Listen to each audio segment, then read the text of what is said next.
ECC ടോക്സിലേക്ക് എല്ലാവർക്കും സ്വാഗതം. റായൻ ധനുഷ് എഴുതി സംവിധാനം ചെയ്ത് AR റഹ്മാൻ മ്യൂസിക് ചെയ്ത് 26-ന് പുറത്തിറങ്ങിയ പുതിയ തമിഴ് മൂവിയാണ് റായൻ.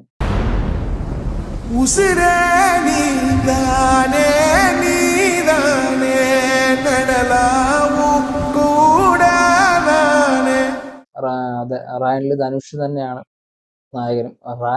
രായൻ ആരിലും ആട്ടെ, രവി എന്ന് പറഞ്ഞ രവിയല്ല രവി എന്ന് പറഞ്ഞാലാണ് രായൻ ആരിലും ആട്ടെ. പടം കണ്ടു.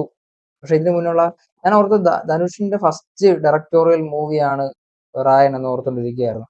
ഇപ്പോഴാണ് പവർ പാണ്ടി എന്ന് പറഞ്ഞ സിനിമയെ പറ്റി എൻ്റെ ഒരു കൂട്ടുകാരൻ എന്നോട് ഇങ്ങനെ പറഞ്ഞത്. പവർ പാണ്ടി ധനുഷിന്റെ മൂവിയാണ്. അപ്പം ഞാനത് കണ്ടില്ല. പുള്ളി എന്നോട് വലിയ അത്ര നല്ല അഭിപ്രായമൊന്നും അല്ല പറഞ്ഞത്. അത് കാരണം ഒന്ന് കണ്ടു നോക്കണം, അത് എങ്ങനെയുണ്ടെന്ന് അറിയണമല്ലോ. പിന്നണിയിൽ പ്രവർത്തിച്ച കുറച്ചുപേരെ പറ്റി പറയണം എനിക്ക്, എന്നാലേ എനിക്ക് പടത്തിനെ പറ്റി മൊത്തമായിട്ടൊന്ന് പറയാൻ പറ്റുള്ളൂ. ഡയറക്ടർ ധനുഷാണ്, റൈറ്റർ ധനുഷാണ്. പടം പ്രൊഡ്യൂസ് ചെയ്തിരിക്കുന്നത് കലാനിധി മാരനാണ്.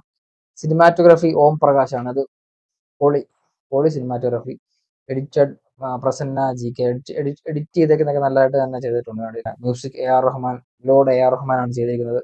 ഇതിന്റെ ബാക്ക്ഗ്രൗണ്ട് സ്കോർ ഒക്കെ വരുമ്പോഴത്തേനും അടിപൊളിയായിട്ട് തന്നെ ബാക്ക്ഗ്രൗണ്ട് സ്കോറിന്റെ വർക്കെല്ലാം ഒരു ക്ലാസ് ഉണ്ട്. ശരിക്കും ഭയങ്കര ഒരു ക്ലാസ്സിൽ തന്നെ, ആ ക്ലാസ് വിടാതെ തന്നെ മാസ് സാധനം കാണിക്കാനായിട്ട് AR റഹ്മാൻ സാധനം കൊണ്ട് സാധിച്ചിട്ടുണ്ട്. പൊളിയായിട്ട് തന്നെ ചെയ്തു വെച്ചിട്ടുണ്ട്. അത് ചില സീനൊക്കെ ഭയങ്കരമായിട്ട് ഈ ബാക്ക്ഗ്രൗണ്ട് സ്കോർ കൊണ്ട് പടം എലിവേറ്റ് ചെയ്ത് പോയിട്ടുണ്ട്. അതുപോലെ തന്നെ ഡയറക്ഷൻ വൈസ് പടം സൂപ്പറായിട്ട് തന്നെ പുള്ളി ഡയറക്ഷൻ ചെയ്തിട്ടുണ്ട്. പക്ഷെ എനിക്ക് വരുന്ന ഒരു സംഭവം എന്നറിയോ, ഇതിന്റെ സ്റ്റോറിയും അതിന്റെ ഒരു സ്റ്റോറി ഡെപ്ത് ഒന്നും അത്ര ഒരു സുഖമായിട്ട് തോന്നില്ല. എന്താ വെച്ചാൽ പടത്തിന്റെ ഒരു സ്റ്റോറി ലൈൻ എന്ന് പറയുന്നത് അച്ഛനും അമ്മയും നഷ്ടപ്പെട്ട ഒരു 4 പിള്ളേര് അവര് സ്ഥലം മാറി വേറൊരു സ്ഥലത്തോട്ട് വന്ന് സ്ട്രഗിൾ ചെയ്ത് രക്ഷപ്പെട്ട് അവരൊരു 2 കാലിൽ ചവിട്ടി നിൽക്കുന്ന ഒരു സാഹചര്യം അവരെ ജീവിക്കുന്ന സ്ഥലം എന്ന് പറഞ്ഞാൽ ഒരു ചേരി പോലൊരു സ്ഥലം. അവിടെ 2 മെയിൻ ഡോൺസ് ഉണ്ട്. അവര് തമ്മിൽ വലിയ സംഘർഷമൊന്നും ഉണ്ടാകാതെ ഇങ്ങനെ നടന്നു പോകുന്ന ഒരു സാഹചര്യവും അവിടെ ഒരു പോലീസുകാരൻ വരുന്നു. ആ പോലീസുകാരൻ്റെ റിവെഞ്ചിൽ അകപ്പെട്ടു പോകുന്ന ആൾക്കാരാണ് ഇവര്. പിന്നെ നടക്കുന്ന കാര്യങ്ങളാണ് പടത്തിന്റെ ഒരു ആകെ രത്നച്ചുരുക്കം. അപ്പം എന്തിനവൻ ഇവനെ പറയുമ്പോഴത്തേനും നമുക്ക് അതിനൊരു കാരണം വേണമല്ലോ. എന്തിനവൻ ഇങ്ങനെ ചെയ്തു എന്ന് പറയുമ്പോഴത്തേനും അതിന് ഒരു കാരണം വേണം. അല്ലെങ്കിൽ ഒരു ഫ്ലാഷ് ബാക്ക്, ഒരു നല്ലൊരു സ്റ്റോറി, അല്ലെങ്കിൽ നല്ലൊരു ഒരു ഒരു ഒരു ഒരു റീസൺ അതിന് വേണം.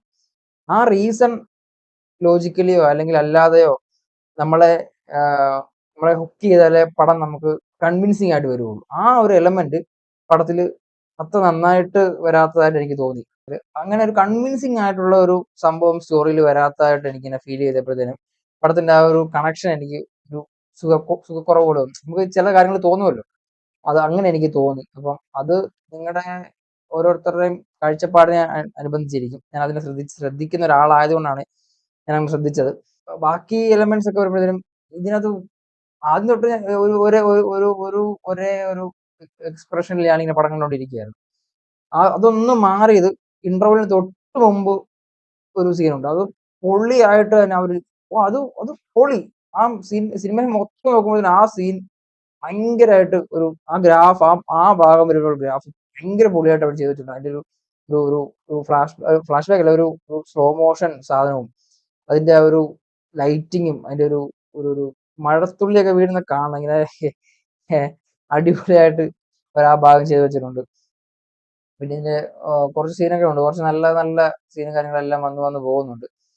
അതുപോലെ തന്നെ കുറെ നല്ല എലമെന്റ്സ് പടത്തിന് ഡയറക്ഷൻ വൈസ് പടം സൂപ്പർ ആയിട്ട് തന്നെ പുള്ളിയുടെ റോള് നന്നായിട്ട് ചെയ്തു വെച്ചിട്ടുണ്ട്. പക്ഷെ എനിക്കൊന്ന് സ്ക്രിപ്റ്റ് സ്റ്റോറിയിലോട്ട് പോയപ്പോഴാണ് പടത്തിന് ഒരു ചെറിയൊരു വീഴ്ച സംഭവിച്ചത്. പക്ഷെ അത് അത്ര വലിയ പ്രശ്നമാണോ ചോദിച്ചാൽ theatre experience decent one time watch മൂവിയാണ് ശരിക്കും റായൻ എന്ന് പറയുന്നത്. 3 out of 5 കൊടുക്കാൻ പറ്റുന്ന ഒരു മൂവിയാണ്. അത്ര മോശം പടമായിട്ടൊന്നും അല്ല ഞാൻ പറഞ്ഞത്. ഞാൻ പറഞ്ഞതിന്റെ ഒരു കഥാഗതി വെച്ചിട്ട് ഇങ്ങനെയാണ് പടത്തിന്റെ ഒരു സംഭവം കാര്യങ്ങളൊക്കെ വന്നേക്കുന്നത്.